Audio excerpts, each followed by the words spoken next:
की बच्ची और लेखक हैं जैनेंद्र कुमार। बच्चों, जब भी आप हिंदी पढ़ने बैठते हैं तो हर पार्ट का रीडिंग जरूर कीजिए, क्योंकि आपका रीडिंग अच्छा होगा तभी आप किसी भी क्वेश्चन आंसर को अच्छे से याद कर पाएंगे। तो रीडिंग करते वक्त एक पेंसिल अपने पास रखिए और जब भी वहाँ पे कोई कठिन शब्द आता है जिसका आप उच्चारण नहीं कर पा रहे हैं या जिसका अर्थ आपको समझ में नहीं आ रहा है, तो आप मुझे कॉल करके या मेरे पर्सनल व्हाट्सएप पे आप मुझे पूछ सकते हैं। ठीक है।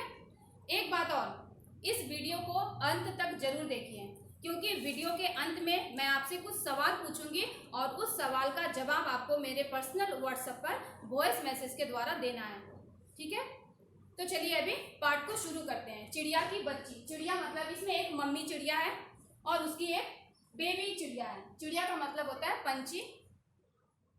तो एक व्यापारी होते हैं, एक सेठ जी होते हैं, उस सेठ का नाम है माधव दास। वो बहुत बड़े व्यापारी हैं, उनके पास धन दौलत सब कुछ है, बहुत अमीर है। संगमरमर से बनी हुई उनकी एक कोठी है। कोठी के आगे एक बहुत सुंदर बगीचा है।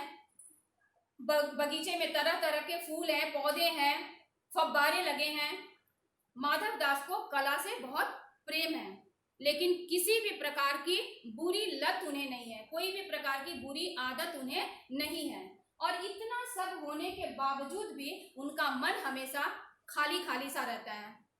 उसके जीवन में खालीपन है, क्योंकि वह इतनी बड़ी कोठी में अकेले रहते हैं।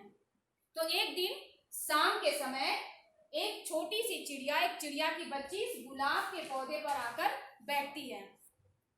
गुलाब के पौधे पर आकर वो चिड़िया शाम के समय गुलाब के पौधे पर आकर बैठ जाती है। वो चिड़िया बहुत सुंदर है, दिखने में बहुत ही सुंदर है।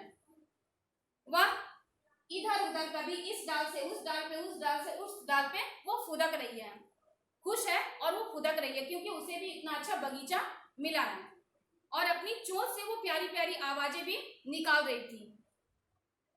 माधव दास उस चिड़िया को देखते हैं तो उन्हें बहुत सुंदर लगता है और वो उस चिड़िया से कहने लगते हैं कि चिड़िया, तुम कितनी सुंदर हो, तुम बहुत प्यारी हो, तुम यहीं पे रहो, इसी बगीचे में रहो, ये बगीचा मैंने तुम्हारे लिए ही बनवाया है। ये सेठ जी चिड़िया को कहते हैं, तुम रोज यहाँ पे आया करो, बेखटके आया करो। बेखटके मीन्स बिना रोक टोक के तुम हर रोज यहाँ पे आ सकती हो, तुम इसे अपना ही बगीचा समझो। तो सेठ माधव दास की ये बात सुनकर वो छोटी सी चिड़िया डर जाती है और वो कहने लगती, नहीं नहीं, मैं गलती से यहाँ पे आ गई, मैं उड़ते उड़ते थक गई थी, इसलिए मैं अपना थकान दूर करने के लिए यहाँ पे बैठ गई, मैं अभी चली जाऊंगी, मुझे माफ कर दो, मुझे माफ कर दो। वो चिड़िया माधव दास की बात से बहुत डर जाती है और सेठ माधव दास से वो माफी मांगने लगती है। लेकिन सेठ जी कहते हैं कि नहीं, कोई बात नहीं, तुम्हारा जब मन करे तुम इस बगीचे में आया करो, तुम बहुत सुंदर हो, तुम मेरे पास ही रह जाओ, मेरे सूने महल में तुम्हारी चहचहाहट बहुत अच्छी लगेगी। वह कहते हैं, देखो नन्ही चिड़िया, देखो छोटी चिड़िया, मेरा ये बगीचा कितना सुंदर है, कितना बहार है इस बगीचे में, ये फव्वारे हैं, गुलाब के फूल खिले हैं, तुम यहीं पर रहो, मैं तुम्हारे लिए एक सोने का सुंदर सा पिंजरा बनवा दूंगा। सेठ जी उसे कहते हैं कि मैं तुम्हारे लिए एक सोने का सुंदर सा पिंजरा बनवा दूंगा, उसमें मोतियों की झालर लटका दूंगा, तुम यहाँ खुश रहोगी, तुमको देख करके मेरा मन खुश होगा, तुम मुझे खुश करना और मैं तुम्हें माला माल कर दूंगी।